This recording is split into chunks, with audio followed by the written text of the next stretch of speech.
E eu fico pensando quantas coisas nós vamos ter que desistir, nós vamos ter que encerrar, porque a gente não conseguiu colocar coisas que nos nutrissem também enquanto fazemos elas. Porque eu acredito que muitas relações, muitos empregos, muitas maternagens, elas não estão erradas em si mesmas. O problema não está no emprego ou no relacionamento, mas a forma como eu me coloco nessas relações, onde eu nunca escolho tirar um tempo para me nutrir daquilo que é essencial. Olá! Olá, eu sou a Camila Dorásio. E eu sou Tayane Leonardi. E esse é o Vai Pela Sombra. Um podcast de duas amigas e psicólogas que descobriram os maiores tesouros da sua psique, mergulhando fundo na sua escuridão. E aí, vamos com a gente pela sombra?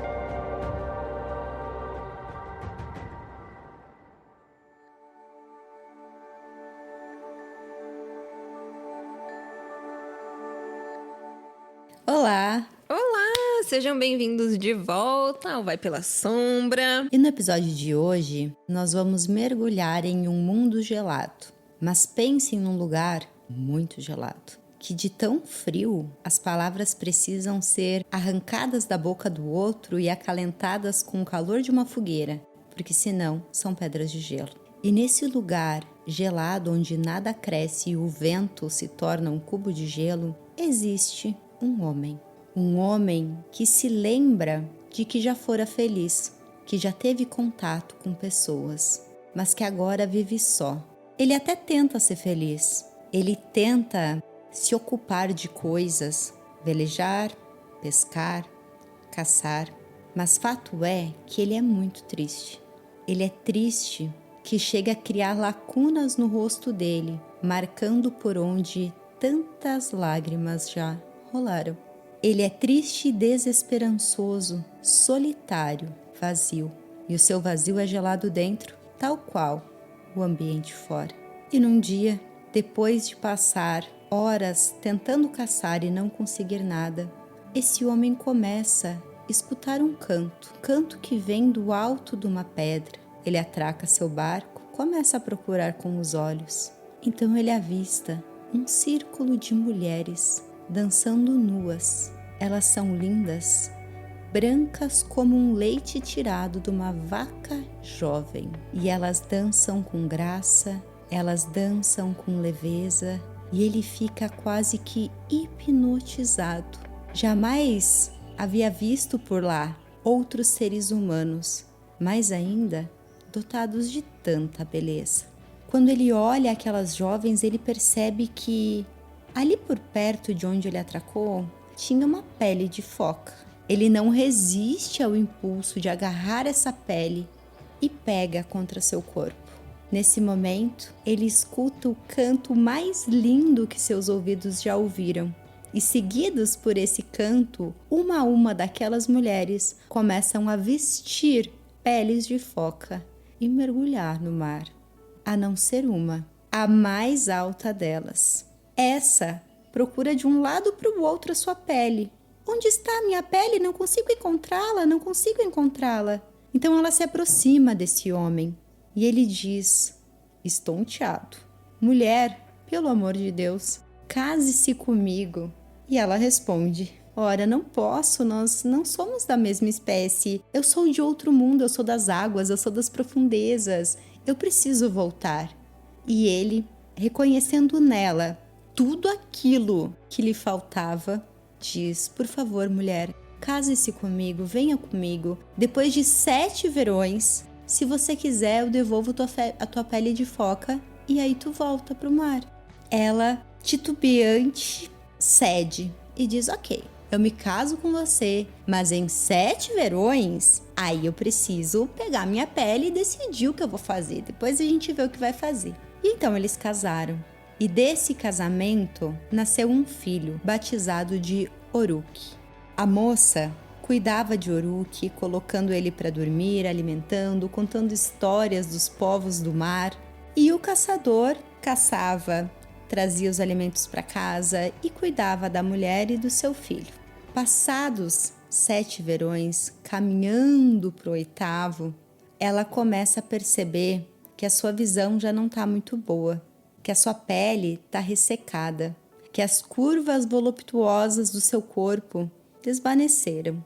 Vão passando mais alguns dias e ela começa a mancar. Ela precisa tatear para se mover de um lugar ao outro. Realmente muito fraca. Ela conversa com o homem, que agora é seu marido, e pede por sua pele de foca. Ela explica que está definhando e que precisa voltar. Ele se nega, sempre fica engambelando, fala daqui a pouco, e ela cada vez mais definhando. Houve uma noite em que o Uruk, filho do casal, acorda assustado com os berros e os gritos, então ele percebe que o pai está esbravejando contra a mãe e que a mãe suplica em lágrimas por sua pele para ir embora. Uruk fica extremamente assustado, abalado e, em suas próprias lágrimas, acaba pegando no sono novamente.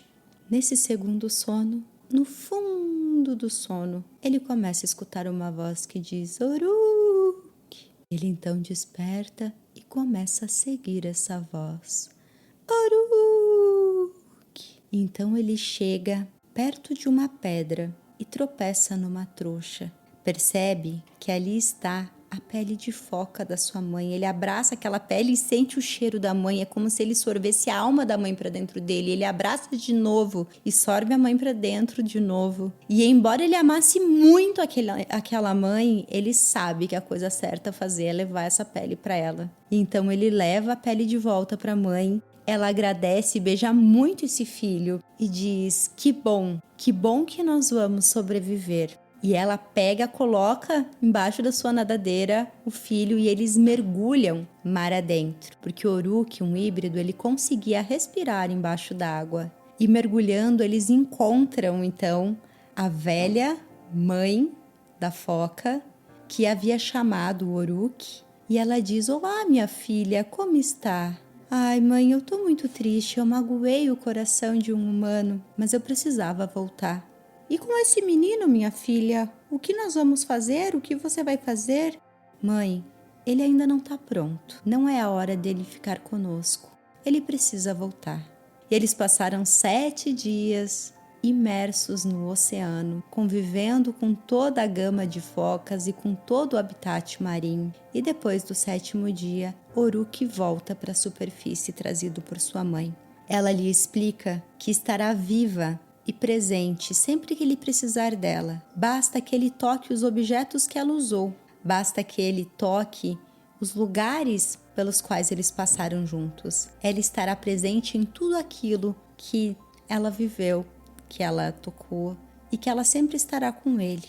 E Uruk, então, permanece na terra e se torna um grande contador de histórias.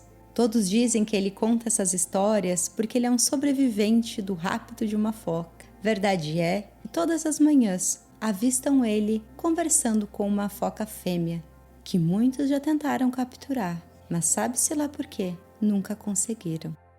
Ai, gente.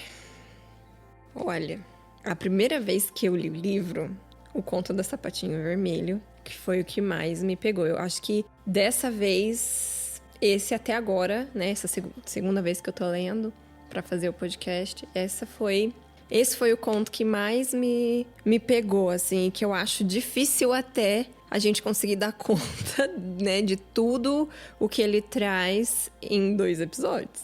E até pelo amplo sentido da metáfora perder a sua pele. Porque num primeiro momento, quando fala em perder a pele, eu imaginei os papéis que a gente ocupa na vida, né?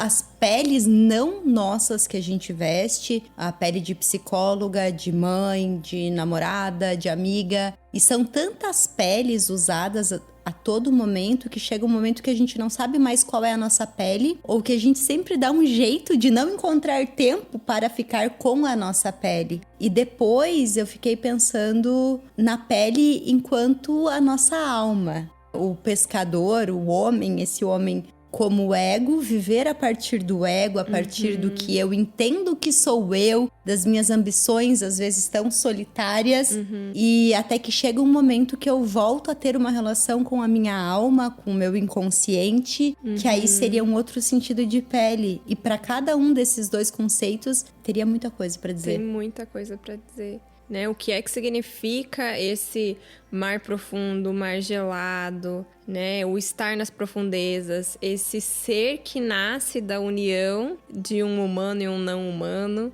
a ligação entre ego e self, né? Então, tem muita coisa que a gente poderia destrinchar, assim, muitas metáforas e, enfim, quando lerem, né? Vejam que tipo de história vai surgindo na cabeça de vocês ao escutar a Thay. O que é que parece ser, né? Essa pele. Quando que você se sente despida de algo que é vital para você, ou quando você se deu conta de que está despida, porque muitas vezes a gente não se dá conta que está sem a pele. Ou quando você percebe que está vivendo num habitat que parece comum, mas que não é teu, e que é através dos sintomas do teu definhamento que tu vai começando a perceber que tu não tá vivendo entre os teus, no teu mundo natural. E uma terceira forma de olhar para esse conto é olhando para a relação de casal. Aham, sim, a vida em família, né? Isso, que então fica os habitantes interiores, né? A pele como a alma, o homem como o ego e o filho desses dois como a função transcendente, que ora está fora, ora está dentro. Olhar a pele como os papéis do mundo, então pensando na persona. E também fazer a leitura do conto pensando na relação de casal, do quanto em alguns momentos nós, por carência, por baixa autoestima ou por codependência, nós acreditamos que o outro pode cuidar melhor de nós do que nós mesmos. E entregamos a nossa pele a ele porque nós não confiamos que podemos, por nós, nos cuidar, nos guiar. Isso pode ser um cuidado emocional, financeiro, alguma coisa que eu acredito que eu não dou conta sozinha, então eu cedo e aos poucos eu vou sentindo que eu tô ressecada, que eu tô perdendo a minha visão, eu vou sentindo que eu vou morrendo até que eu tenho a coragem de sair. E um outro movimento também que agora me veio é pensar o quanto a vida de uma mulher saudável, ela é cíclica. Então, por mais que você esteja no teu ambiente exato agora, mesmo que ele seja nutritivo agora, ele também vai acabar. E não reconhecer a hora de levantar e ir embora e de iniciar um novo movimento também faz perder a pele. E é simbólico que ela fica 7 anos, né? 7 verões fora do seu mar, é todo o tempo de uma primeira infância de uma criança. Então, o quanto para uma mulher, né, a gente fica, 4, 5 anos estudando para se graduar, aí uns 7 anos para ter uma estabilidade financeira, e aí 7 anos com a nossa energia mais voltada para a maternidade.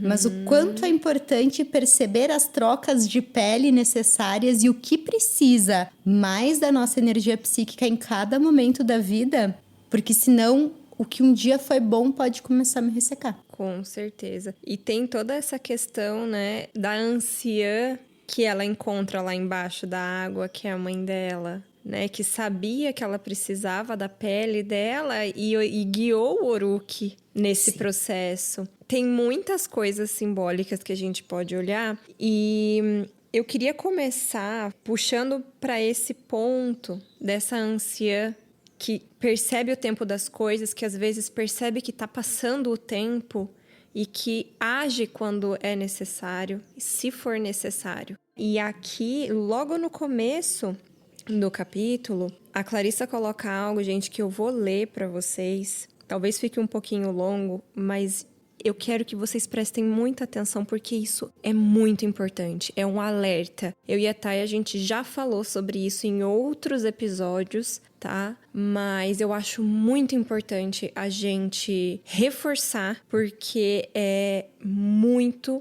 perigoso processos de iniciação nesse mundo interno incompletos ou feitos com pessoas que não completaram o processo de iniciação. Tá? Seus próprios processos. Então, eu vou ler aqui um pouquinho. A história da pele de foca, pele de alma, é de extrema riqueza, pois fornece instruções claras e precisas para os passos exatos que devemos dar a fim de desenvolver e descobrir o nosso próprio modo de cumprir essa tarefa arquetípica. uma das questões mais cruciais e de maior potencial destrutivo enfrentadas pelas mulheres consiste no fato de elas mesmas começarem vários processos de iniciação psicológica sem iniciadores que tenham eles próprios completado o processo. Tá? Essas pessoas, né, não conhecem pessoas maduras que saibam como prosseguir. Quando os próprios iniciadores são pessoas cuja iniciação está incompleta, eles omitem aspectos importantes do processo sem perceber. Inconscientemente, gente, não é por mal, tá? Mas pode acontecer. E às vezes causam grandes males ao iniciando, por trabalharem com uma ideia fragmentada da iniciação. Uma ideia que frequentemente está contaminada de uma forma ou de outra. E ela continua isso na nota 4, tá? Que quem tá aí com o livro, vai lá ler, acompanhe e guarde isso muito bem. O que é esses males que podem acontecer com vocês, com qualquer pessoa, né? Que inicia um processo com alguém que não completou o seu processo de iniciação, com alguém que não foi lá para te levar lá. Em iniciações mal feitas, às vezes a iniciadora procura apenas os pontos fracos da inicianda e ignora os outros 70% da iniciação, ou se esquece deles, o fortalecimento do talento e dos dons da mulher. Com frequência, a iniciadora cria dificuldades sem fornecer apoio, inventa perigos e depois descansa. Essa é uma transferência de um estilo fragmentado de iniciação masculina. Um estilo que acredita que a vergonha e a humilhação fortaleçam a pessoa. Ela apresenta a dificuldade, mas não o apoio. Ou dá grande atenção a questões de procedimento, mas as necessidades críticas da vida, dos sentimentos e da alma são tratadas num plano secundário. Enfim, ela continua aqui, né? Mas eu não vou me estender tanto. Quem tiver com o livro aí, leia esse capítulo e leia a nota 4. Então, gente, por favor, olhem com quem vocês estão fazendo esses processos, indo mergulhar nas profundezas. Olhem nos olhos dessas pessoas que vocês estão iniciando e vejam o que vocês sentem. Quando a gente fala em iniciação, é o processo de se tornar si mesmo. Sim. É um processo de buscar se conhecer, buscar se aprofundar em si. E hoje a gente sabe que existem muitos caminhos para isso e muitas pessoas disponíveis para isso. Mas essa advertência que a Camila leu, ela me lembra de uma frase da psicanálise que diz: a resistência nunca é do paciente, é do terapeuta. Eu tiro nunca porque eu não gosto de advérbios, mas existe muito um limite num processo de análise, que é o limite de até onde o teu analista já foi. Até onde o teu terapeuta já foi no desvelar do seu próprio inconsciente. Porque o mundo interior, ele é maravilhoso, mas ele é também muito perigoso. Sim. Então, às vezes as pessoas, elas estão totalmente tomadas por verdades que são verdades bem lateralizadas, bem polarizadas.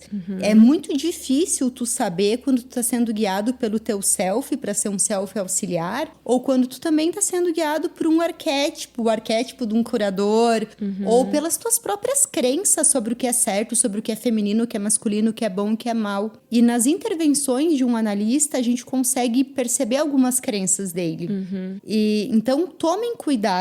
Não falando que a gente não tem esse lugar e essas crenças, mas é muito perigoso a gente começar um monte de processo de autoconhecimento, então com alguém que não se conheceu, e aí um perigo que é a responsabilidade de vocês, que é começar e só ir até o confortável.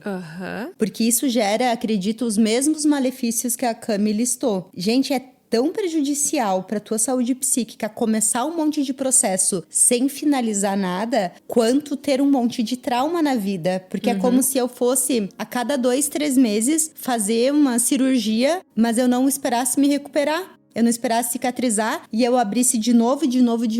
E isso pode ser muito mais prejudicial do que os maiores traumas, como uma violência sexual. E esses perigos também que ela coloca ali, eu acho que é muito importante a gente olhar, porque a gente vive numa sociedade onde a ciência é pautada muito no positivismo, é muito pautada no arquétipo masculino mesmo, né? Ser, ter, fazer. Isso, né? Então, de você quantificar, de você analisar, de você dar nome, de você, enfim, enumerar. As pessoas que já fizeram, que já entraram nesse processo, que já tiveram a sua iniciação bem feita, né, neste processo, elas começam a ter contato e trilhar esse caminho de integrar o feminino e o masculino, de integrar esse todo, a luz e a sombra. Então, como é prejudicial a gente ir para processos polarizados no masculino, né? Que muitas vezes é a ordem, né? E acabam criando dificuldades, muitas vezes num esquema de punição ali, às vezes, tá? Dependendo da consciência que esse iniciador tem, né? Como se fosse falta de vontade tua. Exato. Se tu não consegue aumentar a tua performance. Porque muitas vezes é o que a gente fala aqui, com os pacientes, a gente dá uma estinelada sim, mas eu tenho que olhar para a potencialidade, para o momento de dar um colo para esse ser humano que não tem mais condições de dar um passo. Às vezes eu vou ter que segurar ali um pouquinho, ou ajudar ele a dar esse passo de alguma maneira, ou sentar ali e esperar ele recobrar as forças, dar um colo para ele chorar um pouquinho essa dor na perna antes de dar esse passo, ver o que é que a gente pode fazer para recuperar essa perna antes de dar o próximo passo, ao invés de pensar que é má vontade, que se ele se organizar bem certinho, ele vai dar o próximo passo. Não, se ele souber exatamente o nome da estrutura do joelho que precisa para dar o próximo passo, ele vai dar. E né? às vezes a pessoa não tem força interna para se mover. Exato. Por isso que um bom processo de análise, ele precisa de tempo. Por quê? A pessoa precisará ser nutrida e empurrada para a vida. Alternadamente, e não basta eu dar um super peito com nutrição de uma vez por todas e empurrar. A gente tem que saber a hora certa de colocar pro mundo e de nutrir e acolher. E isso se dá com tempo, como uma plantinha. A gente se acelerar o processo, já comeram fruta com processo acelerado de amadurecimento? Não tem sabor. Não tem sabor. Então, quando prometem para vocês resultados rápidos e quando vocês entram num processo querendo, com essa postura impiedosa consigo mesmo, querendo resultados rápidos, saibam, vocês não terão uma iniciação completa e sim, precisarão de muitos outros processos ou precisarão viver bem em seu sofrimento por muito tempo. Então, prestem bastante atenção, né? Olhem nos olhos de quem tá cuidando de vocês e como é que vocês podem identificar, tá? Esses profissionais. Se você sente que o teu processo tá empacado, né? Se você sente que esse looping nunca termina. Porque muitas vezes as situações voltam, mas a gente fala que quando o processo está caminhando, não é andar em círculos, é uma circunambulácio, que é uma espiral para cima. E isso é algo que tem que ser muito conversado com o teu terapeuta, com a pessoa que está te acompanhando nesse processo, com muita honestidade. Tá? Porque eu, por exemplo, se eu percebo que o processo está empacado, eu tive uma conversa com uma paciente esses tempos atrás. Falei, olha, eu estou sentindo que o nosso processo está empacado, né? Eu queria ver qual é a tua percepção, porque às vezes a gente já foi até onde eu poderia te conduzir, às vezes pode estar acontecendo alguma outra coisa, e aí era, né? Enfim, ela continua até hoje, era uma questão que a gente precisava olhar no processo da nossa relação terapêutica, né? E o negócio fluiu, mas vocês já tiveram esse tipo de conversa? Vocês sentem que tem abertura para contar pro teu terapeuta que você tá sentindo que tá empacado, né? Ou muitas vezes o paciente fala que tá empacado porque ele não consegue enxergar essa espiral para cima. Mas se você tá com um profissional ético, ele vai te mostrar essa espiral, que essa espiral para cima está acontecendo. E quando ela não está acontecendo, ele precisa te encaminhar para uma pessoa que possa levar o paciente paciente mais longe, ou que ele tenha clareza dos casos que ele consegue dar conta ou não, porque a gente não dá conta de todos os casos. Tem casos que a gente não pode pegar porque a gente não trabalhou aquilo, ou porque não é a nossa especialidade, ou porque sentiu ali que transferência e contra-transferência não rolou legal e não quer, né? Então, tem o nosso lado de ética e responsabilidade, sabe? Então, escolham muito bem, percebam isso, essas características no seu terapeuta. Se existe essa maturidade, né? Porque, gente, não dá pra ficar enrolando o paciente. É muito perigoso. É perigoso. Só acho que tem que tomar cuidado com a palavra empacado, porque eu percebo nos atendimentos que as pessoas elas têm mais dificuldade de reconhecer uma dor que deixa de doer do que uma dor nova da espiral que volta. Então as pessoas também têm... A gente tem dificuldade de perceber a nossa progressão ao longo do tempo, porque a minha dor que eu tô sentindo agora, ela é a minha nova maior dor do mundo. Então parece que eu posso estar sempre em dor. Por Sim. isso que é importante olhar, né? Eu sempre faço esse exercício, né? Como tu se via há um ano, como tu se via e voltar, para que a pessoa vá conseguindo reconhecer o avanço. E empacado, que eu digo, gente, é uma paciente que tá comigo há 1 ano e meio e que vinha vindo, e aí de repente eu percebi esse movimento e aí a gente trouxe pra terapia. Não é que você vai fazer 3 meses e empaquei no processo. Você nem entrou muitas vezes em 3 meses de terapia. É bem difícil. Né? Então, assim, acontece de empacar, porque eu não posso não ter como levar ela adiante, porque já fui até onde poderia com ela. Mas acontece também de dar uma empacada por ser um momento difícil, que ela precisa descansar, ou algo precisa se transformar na relação, né? Para que ela consiga dar o próximo passo. Então, a gente precisa ter esse tipo de liberdade com o nosso terapeuta, né, para conversar sobre isso também. Mas vocês, psicólogos que estão ouvindo a gente também, porque eu sei que tem, né, prestem atenção nisso, né? O quanto vocês conseguem trabalhar com essa honestidade, né, e se perceber no processo também. Onde é que você tá, terapeuta? E para os pacientes perceberem se eles se sentem à vontade para comunicar para o psicólogo de fato como eles se sentem com as intervenções, com as sessões. Porque eu tenho liberdade para comunicar como eu me sinto quando a relação ela é igual. Sim. E é importante que a relação com o teu psicólogo seja um encontro entre iguais, que não haja uma hierarquia de poder. Sim. Porque muita gente ainda procura e projeta no psicólogo um lugar de guru, de mestre, de guia, de superior. E isso não é legal, porque quando eu tô perante alguém que eu julgo maior do que eu não vou desenvolver toda a minha autonomia para andar com as minhas próprias pernas. E como no setting a gente faz ensaios de vida, o que acontece ali depois a gente consegue replicar fora também. É muito legal começar a comunicar e perceber como eu me sinto quando eu falo, olha, nessa intervenção, ou eu não me sinto à vontade para falar com você sobre isso. Eu já falei pra minha psicóloga, eu não gostei quando você falou isso. E aí a gente foi olhar o que é que fez com que eu me sentisse ofendida ou me sentisse triste, o que é que eu tava sentindo ali. E aí vai.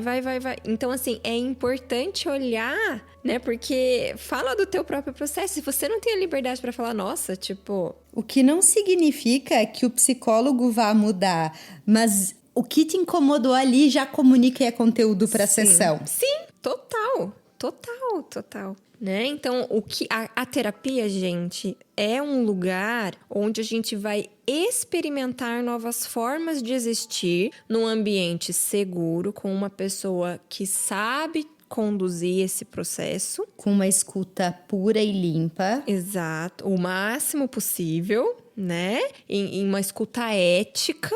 Pra daí depois replicar isso na realidade lá fora e treinar um pouquinho lá fora, experimenta, volta, conversa, vê o que é que aconteceu, como é que foi, como é que não foi, né? Experimenta um pouco mais, porque eu tenho vários pacientes, assim, que é muito bonito ver esse movimento de experimentar novas formas de existir comigo, experimentar ser visto, experimentar colocar limites, experimentar receber colo, né? Poder chorar uma dor, para daí depois com um pouquinho mais de confiança e experimentar lá fora e fazer essas transformações na realidade externa, né? Então, é um lugar onde você vai experimentar novas formas de existir. E se você não estiver fazendo isso com alguém, né, que tenha feito esse processo de iniciação, né, completo, como a Clarissa diz, é muito perigoso, porque pode ficar polarizado, pode ser mais destrutivo do que construtivo. E aí, mesmo que tu buscou pensando em cura, pode te levar a perder tua pele. Claro, gente. Isso a gente tá falando de uma linha da psicologia profunda. Sim. Processos que levam em consideração a dimensão inconsciente. Agora, se o teu único interesse for querer mudar um comportamento lá fora, não entrar tanto nessas questões inconscientes, ótimo, tem vários outros terapeutas, várias outras linhas da psicologia que fazem esse trabalho maravilhosamente bem. Sim. Né? Mas agora, se você tá afim de lidar com questões inconscientes, procure um profissional ético, que tenha boas referências, que você olhe nos olhos dele e você sinta confiança e verdade, né? Ou que pelo menos isso vá se construindo, né? Então, muito cuidado, muito cuidado. E agora vamos dar continuidade? O que ela continua falando aqui sobre a perda da pele, né? A perda da alma. A pele da alma desaparece quando não prestamos atenção ao que realmente estamos fazendo e especialmente ao custo disso para nós. O que é que está custando, né? É muito perigoso quando a gente se martiriza desnecessariamente. E eu acho que como a gente entra bastante inconsciente no mundo, na vida, na adultez, esse é um conto que fala com todas as pessoas. Em alguma medida, nós estamos longe do nosso habitat, em algumas medidas, nós estamos perdendo um pouco mais ou menos a nossa pele. E eu acho que seria importante a gente pensar na prática, como que a gente perde a pele, né? Eu acho que a gente perde quando a gente ainda entra por razões escusas, por necessidades na relação. O meu analista, ele sempre fala: tu fez isso por amor ou por necessidade? É difícil identificar quando a gente entra numa relação por necessidade, porque parece assim, não, eu tenho meu trabalho, eu tenho isso, mas a coisa é um pouco maior. A gente tem necessidades emocionais, a gente tem necessidade de proteção, a gente tem necessidade de entregar para a sociedade um companheiro, um rótulo. Então, muitas vezes, para entrar numa relação, a nossa pele fica de fora. Outras vezes, para entrar num trabalho, né? A mulher que trabalha no mundo corporativo. Quantas vezes ela entra em ritmos que não respeitam o ciclo da mulher? A mulher tem que se provar muito para ganhar um lugar também, ainda nas grandes corporações, infelizmente. Então, também é um lugar que ela, enquanto mulher, precisa ir muito pro masculino, porque parece que quanto mais parecida com um homem ela se torna, mais respeitada ela é. Então, a pele fica para fora. A nossa pele fica para fora nas relações familiares, quando tudo que seria um pouco mais você não é muito aceito. E para participar da rotina de família sem muito conflito, meio que tu abafa suas opiniões, tu veste um papel, tu se camufla de uma pele que não é tua. Isso acontece muito em amizades, até tava conversando com uma grande amiga do quanto é difícil amizades que suportem você ser você, que não queiram tu perca a tua pele pra nutrir a necessidade do outro sem tu não parecer uma boa amiga.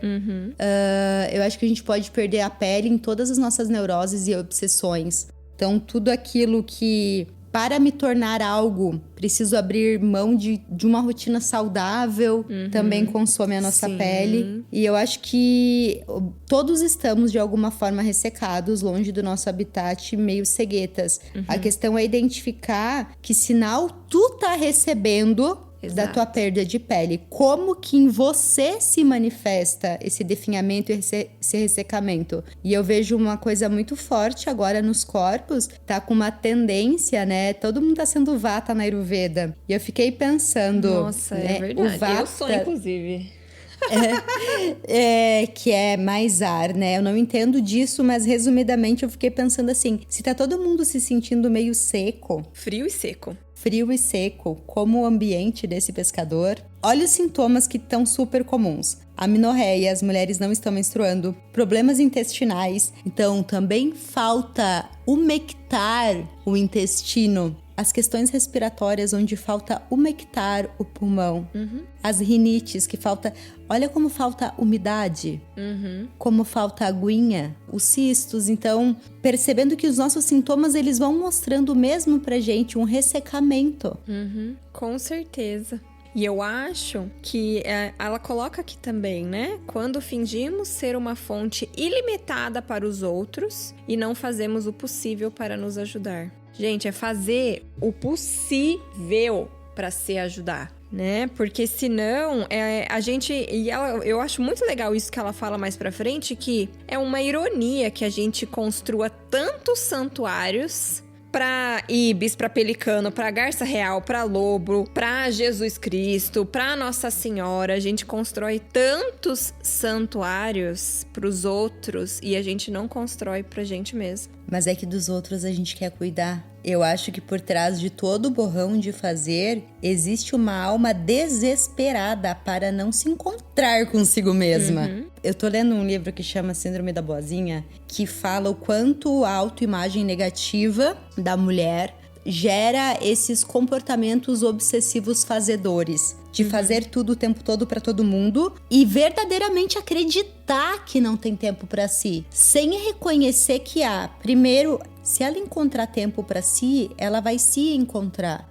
Mas tendo uma imagem negativa, ela não quer se encontrar, porque ela teme o que vai encontrar ali. Sim. Então eu crio esse álibi, que eu realmente acredito. Eu não tô dizendo que as pessoas não acreditem, a gente realmente acredita nisso. Eu já acreditei muito que não tenho o que fazer, que todo mundo e tudo precisam muito de mim, que eu sou muito essencial. E, cara, é muito real na hora que a gente tá vivendo isso. Mas a verdade é que a gente dá um jeito de não se encontrar, porque a gente tem medo pra caramba do que a gente vai achar ali, da solidão. E eu vou só relatar pra vocês a minha primeira experiência. Eu tinha muito medo. Quando eu comecei a entrar nessas questões mais inconscientes, porque eu já fiz terapia, né? Mas eu trabalhava muito com essa questão da Gestalt terapia. Tá? Que não aborda a questão do inconsciente. E eu trabalhei e fazia terapia com uma Gestalt terapeuta. Mas alguns anos atrás eu comecei a ouvir esse chamado. Desde a faculdade eu já ouvia o chamado, mas alguns anos atrás eu comecei a mergulhar. E aí eu fiz uma meditação guiada com uma pessoa. E aí ela, né, fui indo e aí chegamos num riacho. E eu tinha que olhar o meu reflexo nesse riacho. E eu lembro que eu comecei a tremer de nervosa. E a hora que eu olhei o meu reflexo nesse riacho, era tudo escuro, era tudo sombra. Eu não via o meu rosto. E me deu uma coisa ruim, e era como se eu sabia que não tinha nada de bom aqui dentro. Eu sabia que ia ser só escuridão. Eu sabia que só ia ser coisa ruim. E aí ela, muito sabiamente, soube conduzir. Eu me afastei do riacho, né? E ela soube conduzir e ela pediu que eu olhasse de novo. E eu olhei de novo pro meu reflexo na água, que agora, do meu nariz pra cima, era tudo sombra. Mas, gente, o alívio que eu senti de conseguir ver o meu sorriso e as minhas covinhas naquele reflexo, sabe? Tipo, ufa, não é só coisa ruim. E nesse momento eu perdi o medo de entrar nas profundezas do inconsciente, porque eu percebi ali, mas volto a dizer, essa pessoa soube conduzir a experiência. Se ela não tivesse sabido conduzir essa experiência, eu teria me perdido ali e muitas vezes, muito provavelmente, eu teria me quebrado ali, exatamente ali. No livro Mulheres, tem duas metáforas que a gente já trouxe para vocês desse mergulho no inconsciente. Eu acho que o primeiro é no Barba Azul, que o mergulho no inconsciente é representado pela abertura do porão com esqueletos dentro. Isso seria o que a Camila falou agora de mergulhar e encontrar as sombras, o esqueleto. Só coisa ruim. Mas, como vocês podem ver nesse capítulo, quando a mulher pega a sua pele e ela mergulha no oceano, o oceano aqui representa o inconsciente. Ela se nutre. Ela encontra algo que nutre ela, as curvas do corpo dela voltam, ela volta a enxergar. Então, em alguns momentos, o mergulho do inconsciente vai ser assustador, mas em outros momentos vai ser revitalizante. O que a gente precisa começar? A gente precisa começar tendo momentos sozinha. Do que nos nutre. Para uma pianista tocar seu piano. E cada vez mais, enquanto a gente está fazendo esses podcasts, eu percebo o quanto é individual o que nutre cada pessoa. E geralmente o que vai te nutrir é algo que quando tu tá bem, tu coloca muita energia. Eu tenho uma paciente que ela toca violão, quando ela tá muito feliz, ela toca violão. E ela dizia, eu não sei o que fazer quando eu quero ficar sozinha, quando eu quero me nutrir, quando eu quero o meu santuário. E aí eu falei, mas tu já experimentou tocar violão? Porque tu coloca tanta energia ali quando tu tá feliz, que talvez fique como um carregador externo e isso te nutra. E ela experimentou e achou muito bom. Então é muito individual. Quando eu posto, no Instagram algumas coisas que me nutrem, eu percebo que algumas pessoas, elas experimentam também. Eu acho isso legal, mas eu acho isso perigoso. Porque eu sou muito individual, Foram anos pra descobrir o que me nutre e também, gente, sendo bem honesta, a cada 6 meses muda. Eu não sou a mesma. Se eu fosse ficar fazendo a mesma coisa que eu fazia há 10 anos pra me nutrir, nem lembro o que eu fazia, mas provavelmente era ir pra um rolê. Eu me nutria, sei lá. Então é importante a gente começar a ver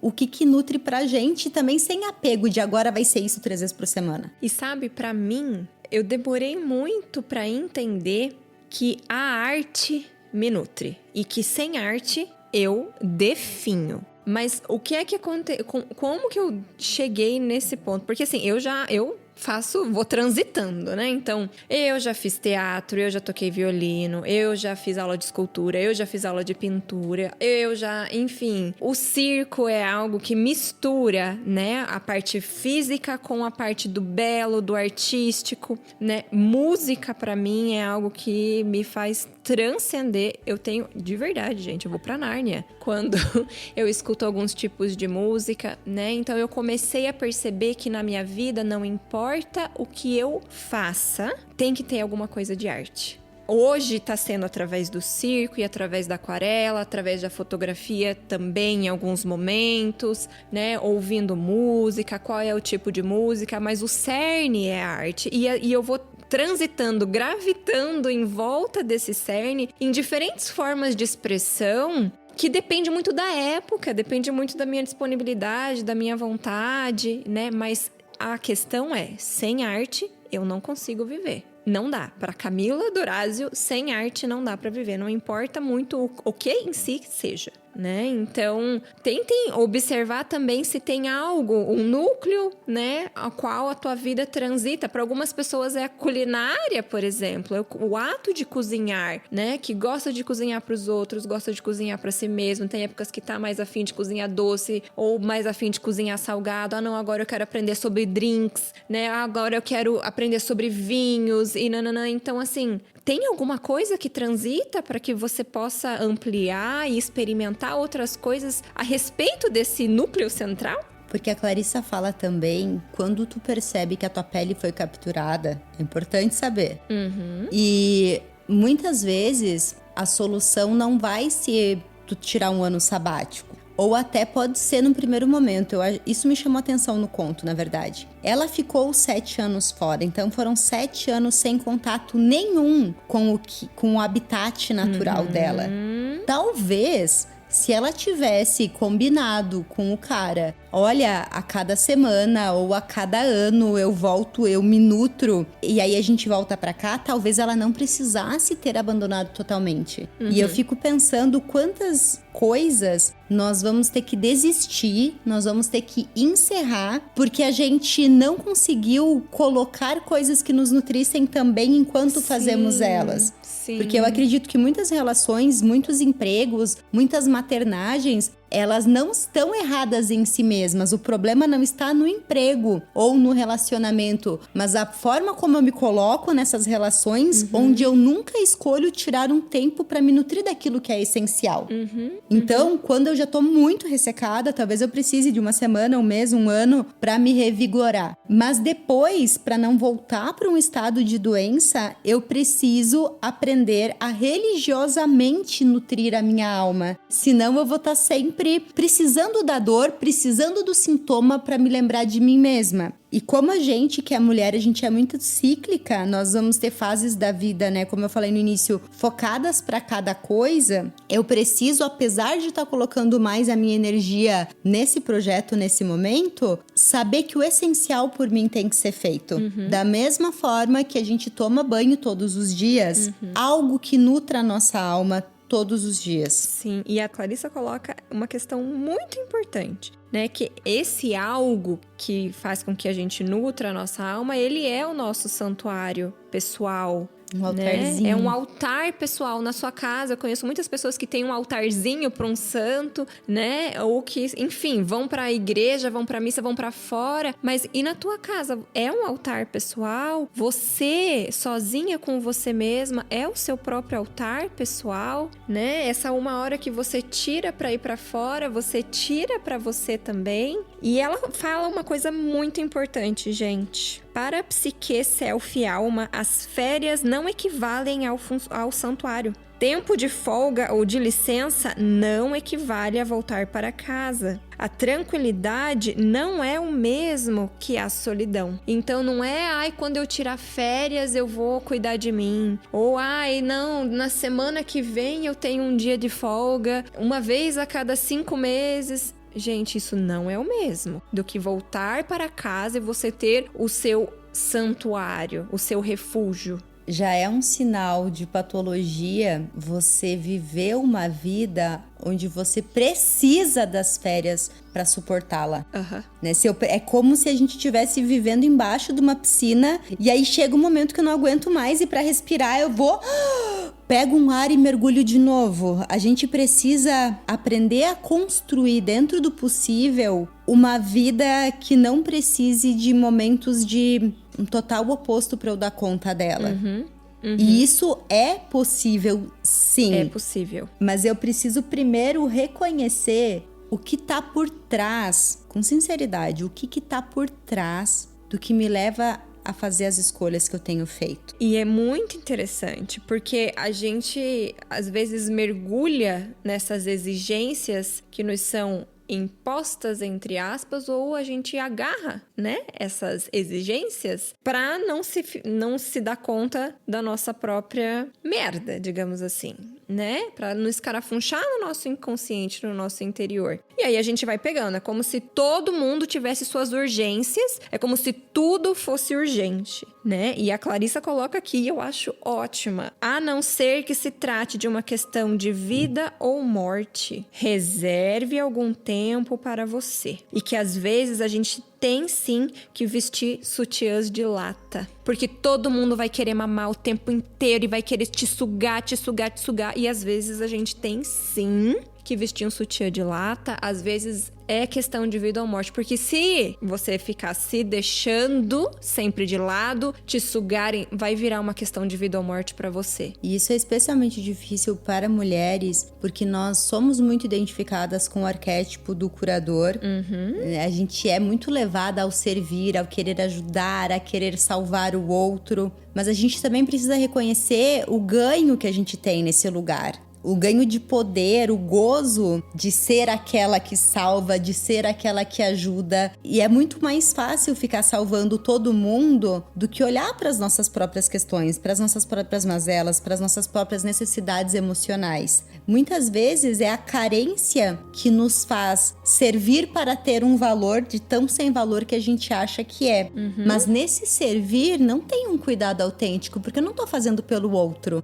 Eu estou fazendo porque eu necessito dessa imagem da pessoa que serve o outro. Eu necessito me provar boa e generosa. E, gente, se eu preciso provar, eu não sou. Exato. Então é melhor a gente assumir os nossos egoísmos, né? Assumir as nossas reais intenções e usar toda essa nossa energia para cuidar da gente. Para fazer o nosso trabalho interno, para se nutrir e sustentar, como a Camila disse, colocar o sutiã de lata e não ser o grande seio da humanidade. Sim, porque não tem como, gente, a gente ficar dando, se a gente não tem esses depósitos né? De energia, de conhecimento, de reconhecimento, ideias, de animação. Porque senão a sensação, e não só a sensação, né? O que acontece é, sim, uma morte em termos psíquicos. É uma morte em termos psíquicos. Então, por isso que a terapia é tão importante. Porque não é simples vestir um sutiã de lata. As pessoas vão gritar, vão espernear,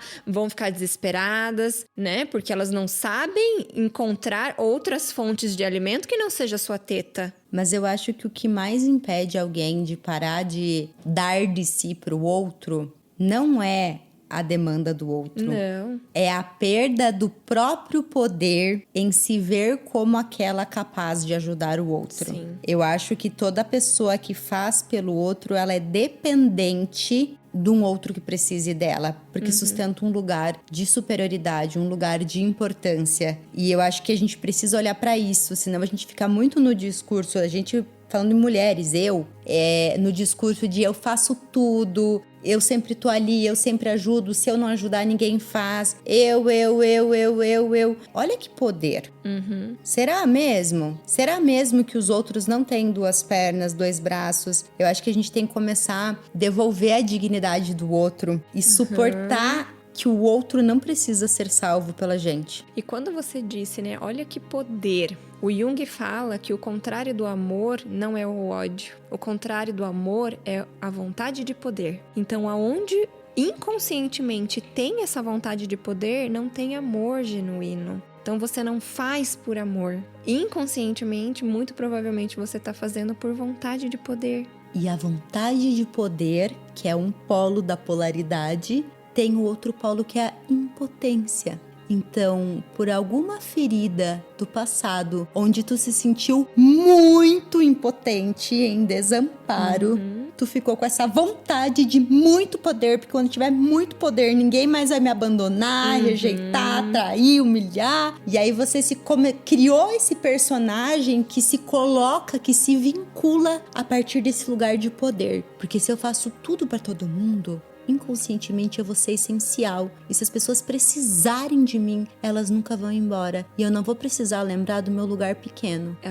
A grande questão, gente, a gente se iluminar, né? Como as pessoas dizem aí, a gente se individuar, não é a gente se transformar num semideus ou num deus, mas é a gente se vestir da nossa humanidade, se colocar no nosso lugar. E não é simples. A gente é muito mais arrogante e boçal e prepotente do que imagina. Eu vejo que grande parte dos sofrimentos é a percepção de que a gente não é o que a gente acredita que precisava ser.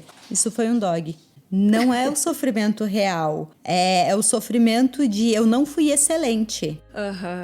Né? Então, é muito legal saber as polaridades para tu perceber que por trás de uma baixa autoestima existe uma ferida narcísica. Porque a baixa autoestima só é baixa não porque a pessoa não se vê nota 6, mas porque a pessoa não se viu nota 10. A baixa autoestima é não ser o 10. Aí que tá o desvalor. E o 10, somente um deus, um arquétipo pode ser. Nós somos humanos, então devemos nos colocar no nosso lugarzinho. Com uma boa persona, a gente até conseguiria em algumas coisas lograr um 10. O problema é que a gente tá querendo ser nota 10 em tudo o tempo todo. E é nesse fazer tudo o tempo todo que a gente despedaça a nossa pele.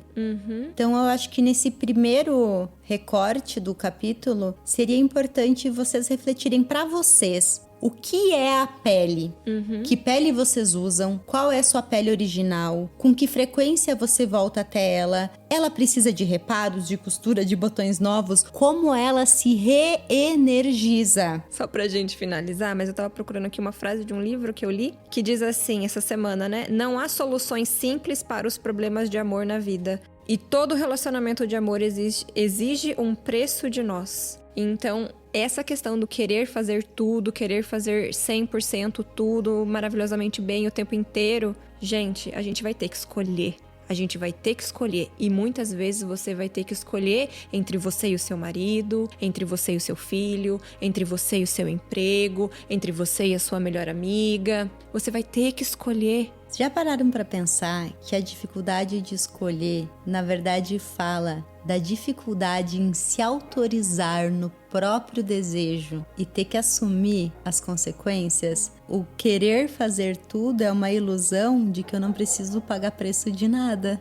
E muitas vezes esse escolher, muitas vezes não, tá, gente? O que eu quero dizer com esse escolher não é terminar, não é abandonar o filho, não é nunca mais falar com a melhor amiga, mas é bancar, dizer, amiga, hoje eu não posso sair com você porque eu preciso fazer uma meditação, ou esse horário que você sugeriu eu não posso, esse único horário que você pode, eu não posso, porque eu tenho um compromisso comigo mesma, ou, ai filho, eu não posso colocar você na escolinha de futebol agora, neste horário, porque esse horário é o horário da minha yoga. Né? A mesma coisa com o marido, eu não posso te ajudar nisso agora porque eu tenho isso. Então, é esse tipo de escolha que precisa ser feita. E o que é que você está escolhendo?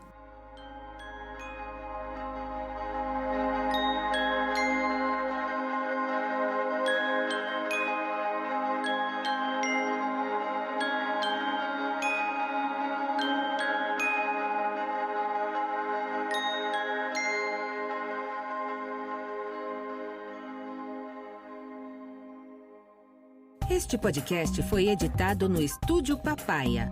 Saiba mais em opapaya.com.br.